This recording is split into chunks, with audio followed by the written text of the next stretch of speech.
In today's video, I want to share with you guys how I became a millionaire at the age of 24. Step by step, everything that I did to get to that point. The reason that I'm making this video is because the term millionaire is thrown around on the internet too much sometimes, but not many people really have the context of what it takes to actually become one. So I hope this video will help someone out there to understand the journey and what in my journey I had to do, because everyone will definitely do it differently, but this is my journey and I'm sure you will be able to cultivate some lessons from it and perhaps improve your own life as well. My name is Gray, to the B, to the T, to the C. For those of you who are watching my channel for the first time, I would recommend that you subscribe to this channel, the button below, and like the video also if you find it helpful. If you have any questions or comments, would also appreciate it down in the comments below. So I was born in a small country called Malawi in Central East Africa. It's one of the poorest countries in the world. We didn't have it easy. I actually grew up without flush toilets. We used to use pit latrines, which means you have a house, and outside that house, in a separate room, you have a toilet. It's basically just a hole you dig and you put some towels or a slab on top of it, and it stinks as hell. It's terrible. And then you would have a separate bathroom also on the side without any running water whatsoever. And a good section of my childhood was spent even without electricity in our household, without electricity, without running water,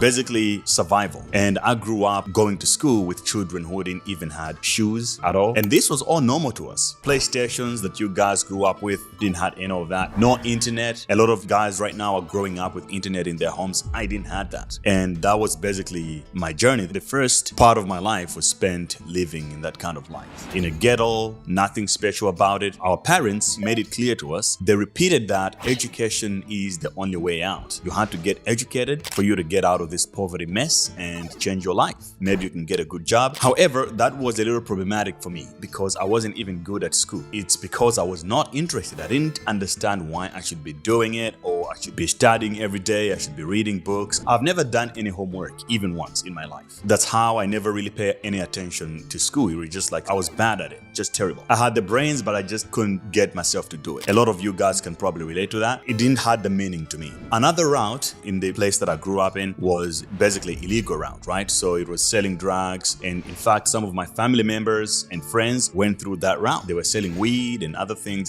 like that, or starting their little bars, selling alcohol and other illegal stuff behind the scenes. I didn't want to go through that route because I was smart enough to know where you could end up, and also it still felt like a small game for me. So I grew up very confused. Do I go the education route? I didn't have the motivation for it. And then on the other side, do I go for the illegal route? I was probably too smart for it to do it, so I just never did it. Another route when you're growing up in the ghetto or in those kind of informal areas, or you're in poverty, it's talent, right? Music. Music is big in those kind of environments. So I tried the music thing a little bit. It didn't work out for me. I probably wasn't good enough, but I did try it. It also didn't work. And then the second part of my life was spent in South Africa. I moved to South Africa because my dad was there. He was working, he had a job. So I went there to basically explore, but also with the hopes that I will go into a South African university, get my education, and so on and so forth. Even though my high school grades were terrible because I never cared about it. But when I got there, I realized that things were not as gloomy as I thought. I arrived in a neighborhood called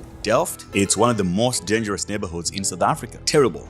Like, people kill each other every day, gunshots everywhere. You cannot be walking around at 6 p.m. You're more likely gonna get robbed. You can Google it. It's terrible. So I moved into the neighborhood, and a few months later, my mom passed away back in Malawi. I took this really well. I was stoic already at this moment when it happened. I accepted that it was a natural cycle of life.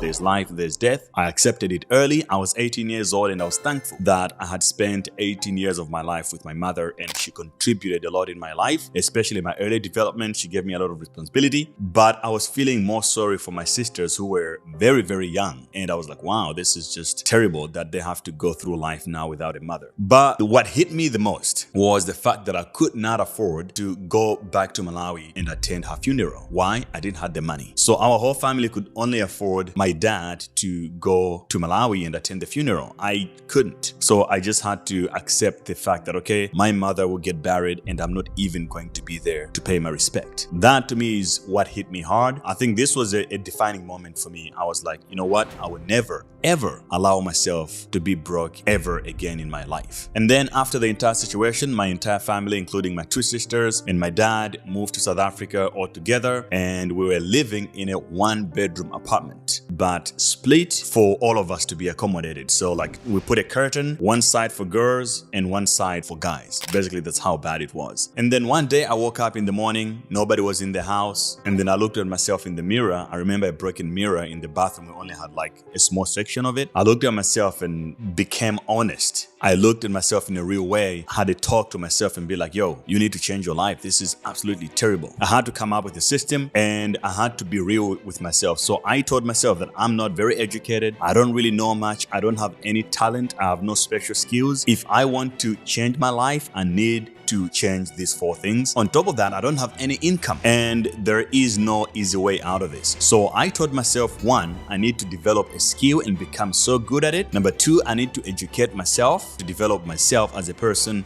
in all different aspects to be able to deal with the cruelty of the world. And also I need to get an income. I need to be earning some kind of money in one way or another. So I was already into animation and coding. So I decided to go all in animation as a skill that I wanted to learn. Then I also decided to get a job. And the only job I could get at the time was basically odd jobs. I got a job to be a gardener, cutting grass in other people's houses. I also got a job at a laundromat, basically to brush off fish oil stains off the serviettes, or some of you guys call them napkins. Yeah, so white napkins that were used in the hotel, they would be sent to this laundromat and the machines couldn't clean them. So we had to wear these masks and get some chemicals and scrub them off with toothbrushes. It was the worst job I've ever had, guys. It was so bad. So I took this job. I would go to the job at 7 a.m. in the morning. I have to be there. And I would be home back at 7 p.m. But during lunchtime, I had like 35 minutes or an hour of lunch. And in between at work, I would go to an internet cafe close by. Then I would download a lot of materials. When I go home, I would then sit on my computer. I would just get home,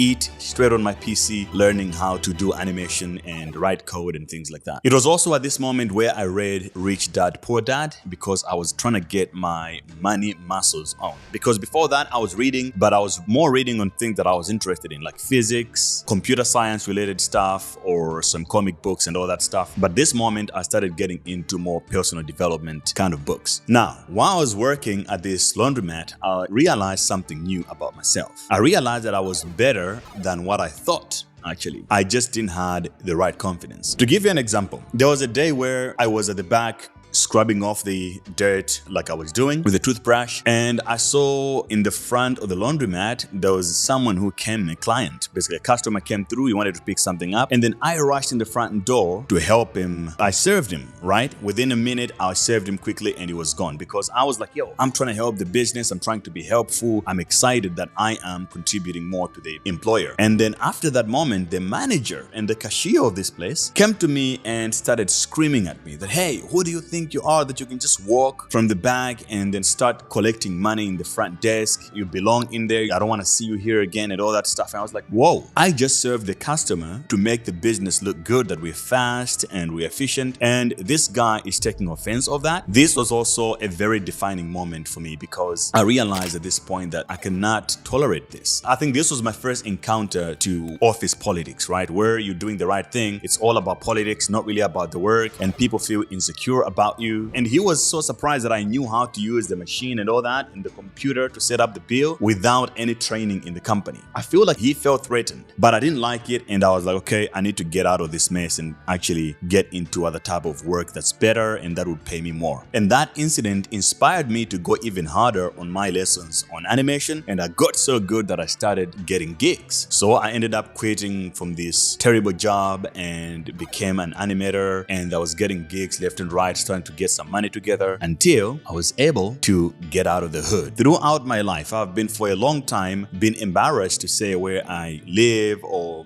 because it was so embarrassed to talk about the neighborhood, or that I live in the township or in the ghetto. It didn't look good. And also, when people know that you're from those kind of areas, they sort of look down on you, or they think that you're dangerous. So I never really tell everyone where I was, especially in the work environment or people that I would meet outside. So getting out of the hood to me was a big thing. I was was like, oh wow, man, this is incredible. And not only that, it was the embarrassment, but also I had a peace of mind. If you have never lived in that environment before, it's so daunting to have a chip on your shoulder every time. You have to be looking who's watching. You always feel like your life is in danger. You just cannot grow because you're only in a survival mindset. You're always scared of your neighbor. You're scared of everyone. You cannot go for a walk at 6 or for a run. It's just terrible. So I decided to leave the hood and moved into the city in Cape Town. And I was spending about 65% of my income on my rental. But my logic was that, well, I have the peace of mind. With the peace of mind, I will be able to make more money. Money is not something that is so rare in the world. There's so much of it. If I have the time, I have perfect internet connection. For the first time when I moved out of my parents' house is when I had full-time internet in my home. So I was like, oh, with the full-time internet, I should be able to now earn even more money. Now, moving to the city made a whole lot change in my life as I predicted, because I was not scared anymore. I had the peace of mind, and I could also attend different kind of events, entrepreneurship events, meetups. I could attend startup grind. I could attend like TEDx, and all things that were really good for my personal development, and also network with university students that were studying things that I was interested in, whether it's physics, math, animation, and so on and so forth. Let me share with you guys my first interaction of Bitcoin. The very first time I interacted with Bitcoin was on Reddit. Because I had internet at home now, I was sitting down and I was scrolling through the internet on Reddit, and then I saw an AMA with Bill Gates. Actually, you can see here the screenshot for that. I'll put the link to that Reddit discussion in the description below. But basically, people were asking Bill Gates about all sorts of questions, and someone asked him about Bitcoin, and he basically answered them. He talked about it. So I was like, what is this Bitcoin thing? And it talked about taking power away from the banks. And this appealed to me at that moment because just 2 years before, I tried to open a bank account, but they could not allow me to do it because they said I had no proof of income. Remember, I didn't have any formal job. And also I wasn't a student to any educational institution, so I couldn't even get a student bank account. So I understood some of what Bitcoin was all about. And then I bought some of the Bitcoins, and I didn't think much of it. I just kept on with my life. I just thought it was some cool technology. And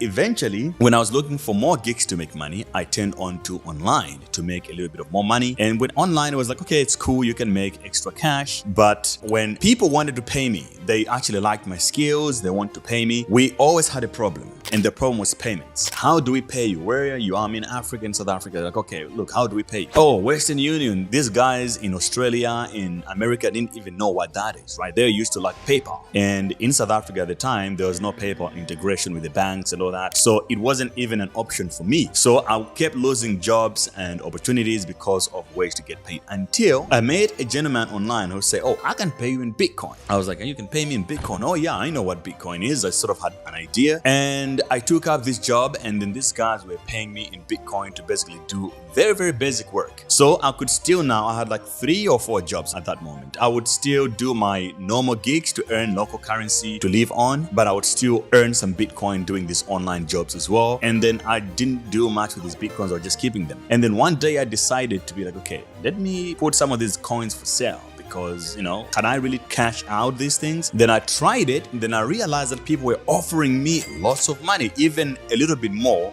than the market price to buy this Bitcoin for me. That's when I realized that, okay, this is actually a very, very serious thing. I became a lot more interested. I started taking more Bitcoin gigs to accumulate more Bitcoins. I started now looking deeply into cryptocurrency and Bitcoin, reading more about it. And once I got deep into Bitcoin and understood what it was, I decided to sell my car. So, you know, while I was working, I made a little bit of money. I bought me a little car, my first car, the only one that I ever owned at this point, because since then I don't really own any cars, I just rent them. I sold my car, and also I moved out of the apartment that I was living in, even though I was sharing with someone even before that. I moved into a house, a family house, where a family was living there. I was just renting a room in the house. My whole point was that, well, I'm spending 65% of my earnings just to pay rent to live on. That's not smart, right? I wanted to spend more money investing in Bitcoin. So I moved out, cut costs, sold a lot of other things, and I started just investing in Bitcoin relentlessly. And at that point, I also started my own little company. So, you know, things were kind of good. I started a company with my friend, and we're kind of pushing, doing animation and 3D and website development. Things were pretty much looking up. At this point, I started spending more time doing Bitcoin related work and crypto related stuff. And then I discovered P2P trading, that I could actually sell Bitcoin on a P2P market and make money. And there used to to be a lot of arbitrage within exchanges around that time. I started experimenting buying Bitcoin from one place and selling it to another, and it started to work, and I started making money in that way. And I didn't believe it. It felt like something was wrong that I could make money so easy in this way when I was used to grinding and working so hard for every cent that I make.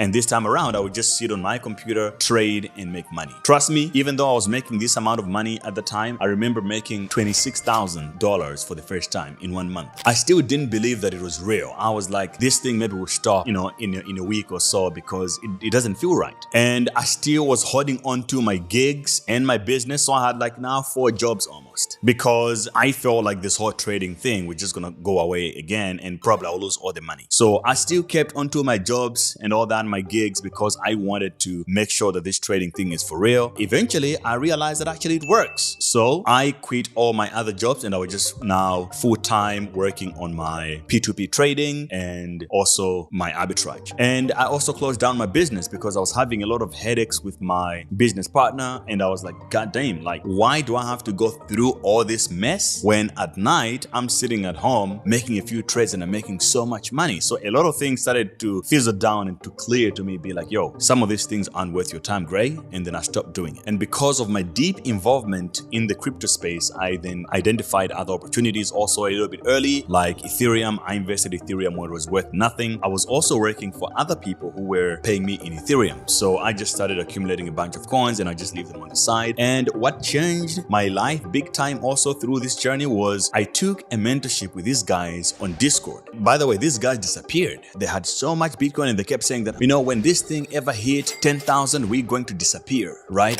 Someone says you're just going to buy a ranch in Texas somewhere. So I think that's exactly what they did, because now they don't even exist anymore. And the chats, the Telegram accounts don't work anymore. Nothing works. So whenever we go online and start chatting about Bitcoin with the community, people are talking about what they're doing. I'll talk about my little trading activities. And then these other guys will talk about other complicated things. They'll talk about OTC. They would also share some charts and analytics. And they would also talk about the market making that they were making and all that stuff. And they would be like, oh, to make more money, you have to be owning an exchange. So I was listening to this. I was like, okay, these guys are definitely doing something right that I don't know. So I approached one of the guy who was offering a mentorship, even though it was closed at the time. I asked him like, hey, bro, I want to do a mentorship with you. Can you allow me to be part of it? And it was like, oh yeah, for sure.